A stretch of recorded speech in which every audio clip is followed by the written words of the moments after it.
Dosages: T0 10 mg 3-MEO-PCP oral, 3 bumps of cocaine, intranasal T around 7 o'clock 20 mg 3-MEO-PCE intranasal T around 9 o'clock 20 mg 4-AcO-DPT intranasal T around 12 o'clock 5 mg 3-MEO-PCP intranasal, 10 mg 3-MEO-PCE intranasal, 10 mg 4-AcO-DPT intranasal.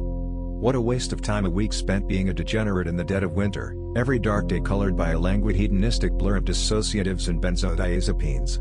I went through the motions of seeing friends, sustaining my relationships, running the occasional errand, rarely feeding myself the moments of clarity stained by an obsessive occupation with getting altered, a body on autopilot, a vehicle for consuming more drugs. Self-deprecation and self-loathing become a sinking cycle and seemingly the only logically viable lens for introspection. 3-MEO-PCP, 3-MEO-PCP, 2-FDCK, and a steady stream of edizolone were entertaining glimmers in an otherwise idle and useless being. Fueled by chemicals, I had resigned myself to my dependency and rendered myself impotent with my fixation on getting high. It was an exponential skyrocket on a perpetually creeping trend of poor coping skills that had become entrenched years ago. Potential futures with no access to drugs became a looming existential nightmare. Truly, what was I gaining from it anymore? Drugs no longer felt exploratory, novel, or useful anymore. My lifeblood was hedonism, just enough to sustain any will to keep drifting through time. I was teetering on a precipice, over nothing, or some terribly dull something. I was awake until 6 or 7 in the morning most days. It was usually dark already by the time I woke up again, a self-inflicted polar winter. On this particular January day, I again woke up late in the afternoon. My roommate had a small birthday party planned later that night. Until then I decided to make myself somewhat useful and run a few errands in the neighborhood. A few bumps of cocaine gave me the jolt I needed to fold laundry. A capsule of 10 mg of 3-MEO-PCP was taken before setting out to get some things from a nearby drugstore, timed perfectly to creep up on me right as I was getting home. At least I was fairly competent at this. I was stimulated, buzzing and decidedly in motion, with little in the way of expectations or plans for the rest of the night. Just existing in the present, with a perpetually worsening stray idleness. The air outside was swirling with cold. The day and night wore on, as the drugs wore off, and I felt entirely sapped of energy. I intended to hang out with my roommate's friends for a bit but now felt zero desire to socialize or talk to anyone. My partner asked to hang out and I coldly rejected them and stated I would prefer to be alone, to just hide away in my room and be on drugs. What pleasure. I eventually got bored of course and went out to interact with people, which led to the discovery that it had begun to snow substantially outside. I have historically always been a proponent of combining drugs and the serendipity of the weather, so I naturally saw this as an opportunity to seize on. The first part of my plan was set into motion, a bump of about 20 mg of 3-MEO-PCE. I socialized awkwardly a little more as my gentle and familiar favorite dissociative crawled up my neurons, a reassuring nostalgia of some time when doing drugs felt at least somewhat healthy and productive. Things wound down around 2 a.m. as the deep night witching hour snow slipped its icy soft hand over the breath of the city outside. I returned to my room, took my regimen of nausea abatement, and snorted 20 mg of 4-AcO-DPT. Snow continued to fall outside. I planned to catch the sunrise by the riverside in the thick of the storm, a potential glorious wintry chorus at the climax of the night. An anxious nausea crawled up my neurons, my synapses sparking with glittering arcs, a nervous firework display, iridescent discharges crackling at the tips and tendrils of my existence. 3-MEO-PCE has already become established in my lexicon as an aggressive and fiery potentiator of pretty much everything else, and even here in the downturn of my previous dose it clutched the new drug in my system and soared into the sky with it like a vitreous osprey grabbing a sputtering prismatic fish, the water dripping from it catching golden sunlight like a shower of sparks.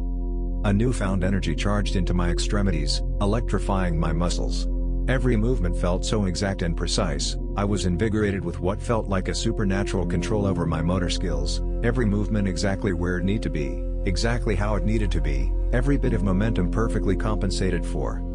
Everything my eyes fell upon was taken by immaculate beauty, multicolored ores and shuddering tracers and afterimages accompanied every movement of my ocular muscles, while every surface that could accommodate it became adorned with an intricate iridescent relief.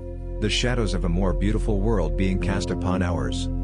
I danced around in these invigorating and blossoming feelings of confidence and competence as a means of killing a few hours. Every sense I experienced and ability I expressed felt heightened. I felt far superior to my regular self. This was objectively proven wrong by several failed tests of ability, but I chose to ignore that. I internalized some vague objective of experiencing awe, something terrifying, something wonderful, something dizzying in its scope, yet immediately recognizable in its grandeur. Something like God, or some similar idea. When the time came, I geared up and bundled up, each garment, each layer, each object on my person carefully selected to optimize maintaining comfort while out in the blustery cold. One final preparation, a glitter bomb of a booster shot, a single line containing 3-MEO-PCP, 3-MEO-PCE and 4-AcO-DPT spiked straight into my face. It landed, and awaited detonation.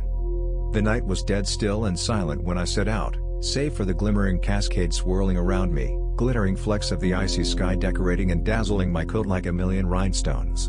The streetlights radiated halos around them, catching the sparkling crystalline breath that had overcome the world. There was a lull in the trip at this point, allowing me enough lucidity to navigate the now alien landscape. I was utterly alone, on this snowy night at 5 in the morning. I went to a local park and sheltered in the shadow of a tree as the snow caught the ambient light and reflected it into the sky, a glowing beacon illuminating the constant onslaught of glassy flakes as they drifted to the earth. The eventual destination in mind was a park along the waterfront, where I would be afforded some privacy to look out over the skyline and watch the daybreak in peace.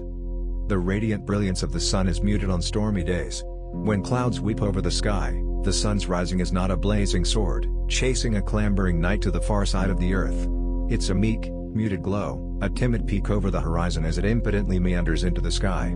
As I meandered to my destination, it dawned on me that I would not be witness to a glorious sunrise. I wandered into more constructed places that had already begun to angrily flail and throw off their blanket of snow in some delirious dawn night terror. The glistening alabaster that had adorned the more residential parts of the city had been swapped for an onslaught of machines turning the frosting into gray slush, a big cold, wet, dirty mess, skinned with all the soot and ash and gravel and dust and filth of the city and the vehicles that traverse it. No rays of sunlight tearing open the sky from the east, just a choking illumination, a steady glow that perversely hushes the night away, pensive and lazy. The falling snow was gray. The sky was gray. The slush that piled around my feet were all mushy gray. The bomb exploded. A dark street saturated with the melted snow and framed by compacted gray asphalt slush. Floodlights glaring down from the grand academic buildings above, walking through scaffolding that was messily adorned with the tortured water from the sky. I am out of my head, I am out of my body, I am shifted slightly above and to the left. How are my legs moving still? Has my gait changed? My body was no longer synchronous, but alas, each part seemed to perform its job well enough to keep the whole body moving. Well-practiced coordination. I had a ways to go until I was safe. There were cars, passerby, glints of eyes as they catch the flashes of madness reflecting off mine. I exuded disorder, disjoint. I was bleeding and disintegrating into a tumbling jumble of pixelated building blocks. Amidst the dense trembling tenements of my nervous system, quaking under the shroud of a cognitive air raid siren, my heart was thrashing, seething with adrenaline and thrusting its primal visceral panic into my carotid artery. One shot of panic after another right into my brain, turning my gray matter to cold pumice, shuddering my muscles. I did not time this correctly. Walking, just keep walking, it was all I could do, no matter the oculars coalescing out of the swirling textures at my flanks. I am warm, it is so cold. I sit down on some stairs behind a wall, a brief respite. No one can see me, I can see the sky collapsing above me. I am breathing heavily, I am drenched in the tickling shroud of a looming wraith of dread. There is nowhere to go but onward. I trudge and trudge, panic and panic, I meet busy intersections, highway exits, furious metal beasts trying to navigate their snowy landscape, clambering over the snowbanks and ice chunks, groaning and roaring and muttering to themselves as they tear past me, their lights eviscerating me as they go. I am a faceless madman to passerby, an amorphous figure tossed out into the snowstorm like a plastic bag blown loose from the branches of a dead winter tree. The sun had seeped into the ruminating clouds that oozed over the city, a shy and timid deep blue trying in earnest to hide its face behind a curtain of unrelenting gossamer gray, the gray of wet concrete on a humid overcast day. The daybreak was humble and relegated itself to the background as the sterile cathedrals of the city's skyscrapers glared defiantly into the storm. Keeled against the billows of frost, they stood tall as winter's wrath clattered off of their perfect hides, a crystalline monument to a contempt for nature, for not even a deafening salvo of covetous ice could shatter these titans. I was awestruck at the lights that framed these buildings and illuminated the march of the crystalline army that drifted around them. At their force, their energy, these crystalline pillars thrusting into the reclining sky. I had to look closer. I rushed to a pathway over the river that granted a comprehensive view of the skyline. Undetonated ordnance had been perturbed. The second shock wave hit. This was no longer the familiar skyline I gazed upon. New buildings had wedged themselves between the familiar ones, turning the distinct skyline into an impenetrable wall of skyscrapers, all vitreous iridescent green. They flashed, warped, mirrored themselves and followed my field of vision. I was deep in it now. I was awestruck. I wanted to scream about the beauty. I wanted to transmit this image to everyone in the world, these great titans of man being embraced by the iridescent cascade from the sky. A shadow loomed over me however, and I found myself initiating a great oscillation. I saw myself from the third person in a rectangular screen. As my thoughts gathered momentum, that image replicated itself and trailed off into infinity. Seeing myself, there in that image, left me entirely at a loss for how to navigate existence. Then I felt at them. My thoughts were traveling, jumping, associating in a particularly aberrant manner, far beyond any natural flow of cognition. I have felt this before, this distinct metallic feeling, the presence. The presence had metal fingers. The presence knew how thoughts would normally flow through my brain. The presence rearranged those pathways with its long metal fingers.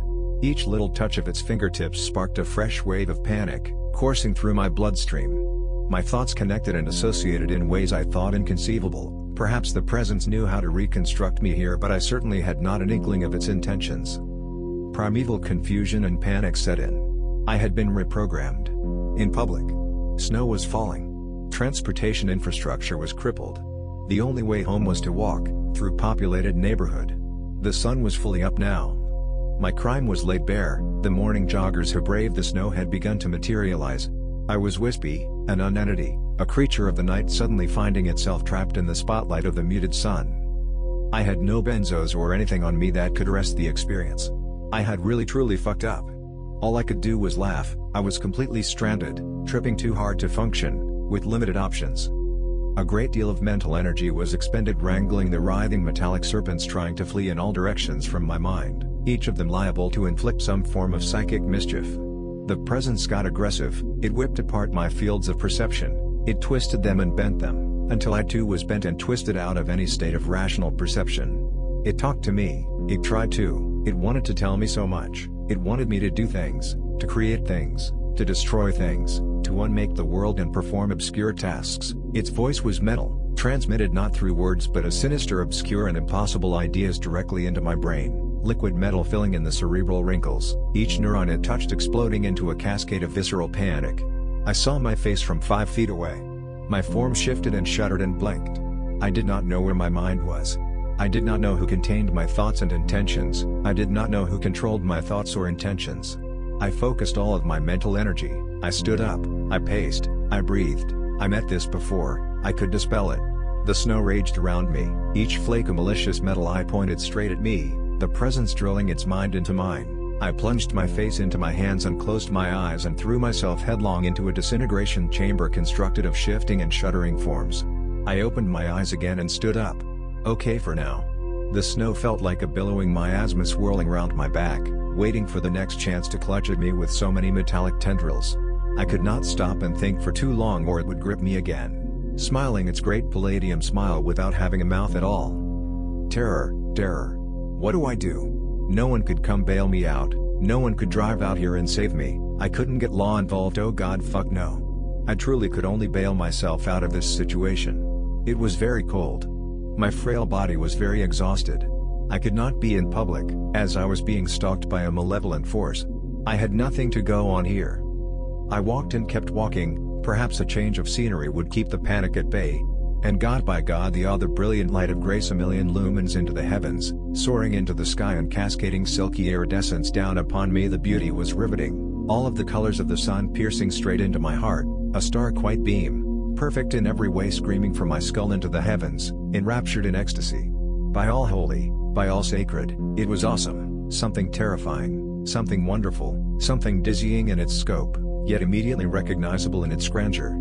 It shook me to my core, plunging into my Saint Teresa heart, a fiery icy ecstasy the likes of which only the unity of the beauty of divine grace could ride through my neurons. I wept tears of joy at witnessing such a serendipitous moment in the world, at being here, now, witnessing this, in this ephemeral scene that could only live on in my mind. Maybe it was the drugs talking. But maybe it was the scene. The sky was yet to entirely abandon its timid blue. The lonely trail curved along the river, the willow trees and tufts of grass adorned in luscious crystalline draperies, their sullen branches in stark contrast with the smooth, gentle, glistening sugar of the snow upon them. The river was a solemn blue-gray, the color of a depression room when the sun sets but the lights haven't been turned on all day. Palaces of iron thrust into the luminous sky, great smokestack cathedral spires, embellished by the gentle kisses of the snowflakes that swirled into them. Icicles, vitreous and wind-sculpted, clung to every surface, crystalline friezes making a pilgrimage unto the earth. In the foreground, a Technicolor freight train passed into infinity, its rust and weathered paint peaceably entwining its fingers with the frigid air. Everything towered over me, everything sang deep into the sky, a chorus of pillars of light and beauty firing towards the heavens. Steam poured from towers and smokestacks and the tops of buildings, creeping across the skyscape, the city waking up and coming to life and coming into motion under the muted gaze of the icy straightest clouds. I paced back and forth through the park for about an hour, oscillating rapidly between absolutely disintegrating terror and ecstatic awe. One checked the other, I felt demented and tilted, whipped into a frenzy of jilted broken energy by the vicious polarity of this experience. The earth around me was so cold yet so radiant, so much energy thrust through its heart, energy that bled out like wind whipping from the plunging throat of a cave, energy that left my mind eviscerated, with me scrambling to pick up and contain the guts that spilled forth, dusted with ice and static electricity. Reality felt virtual, shattered and rendered false. I felt like a character, like a being acting at the discretion of some other, each move of my muscles rendered and carefully placed and predestined by some other entity, and it felt so perfectly okay. An ideal balance of sacrificing my autonomy as I truly traversed and explored the land before me. The sky smoldered with somber light now, and I was fully immersed in a fully illuminated gray morning. The quiet and peace that pervaded the land before the sun had risen was inconceivable now. After about an hour of deep, creeping discomfort had passed, I had wrangled my mind enough to feel confident throwing my luck into a quest for home. I carefully orchestrated my re-entry to society and the world, escaping from the park away from the gaze of any pedestrians. I quickly slipped through the streets that had already been cleared of much of the snow. I quietly wove through the flecks of people that had found their way outside, begrudgingly trying to go about their days in these very adverse conditions. My legs and feet were sore, I felt overheated from all of my tight layers, and ultimately so tired and exhausted. I zoned out most of the world around me to focus on the task at hand, trudging onward on autopilot. I finally arrived at my house without issue. At last, the quest was over. I was home safe, nothing bad had happened. It was okay at last. The pangs and traces of the panic and the scars it left as its sparks coursed through my veins had left my nerves raw. I flopped down on the couch on my porch and took several deep breaths as the relief set in on my shocked psyche. Opalescent steam rose off of my clothing and shrouded me in its gentle coils, tracing my form like soft warm fingers, caressing me in consolation for the successful completion of my journey. I sat immobile for about half an hour, panting, my legs stretched out in front of me. I relished in feeling safe, competent, in overcoming the repeated panic attacks and unwelcome intrusions by unnerving entities on nothing but my own fortitude. I relished in the physical comfort and relaxation, I reveled in the light of day and the little rainbows that adorned the snowbanks that had still coated most things in this part of the city. I reveled in the tracers still following the little blusters of snow that the wind caught and pulled from the trees. I had no reason to move, I felt so warm and good. It was about 7:30 in the morning. I figured I should just eat and rest up the rest of the day. I dosed myself with about 2 milligrams of edizolum to slow the trip down and lull my mind into the same degree of exhaustion my body felt. I showered in the morning light, a quiet and solemn and meditative experience, decorated by the clattering sound of falling water and the steamy warmth it imparted into my flesh. Every movement of mine still felt punctuated, exact and deliberate, and little iridescent halos traced everything like iris auras. I ate some rice and beans for some compact nutrition and smoked a bit of weed before passing into sleep. I slept pretty much all of the next day, and my nerves didn't feel completely rewarmed and functional until I had woken up. I saw beauty and terror, I had been stricken by awe, I had been carved out and shocked and burned and irradiated by prismatic fire that fractured my being. I was seared and smoldering and energized and so exhausted. I had borne witness to something wonderful and terrible.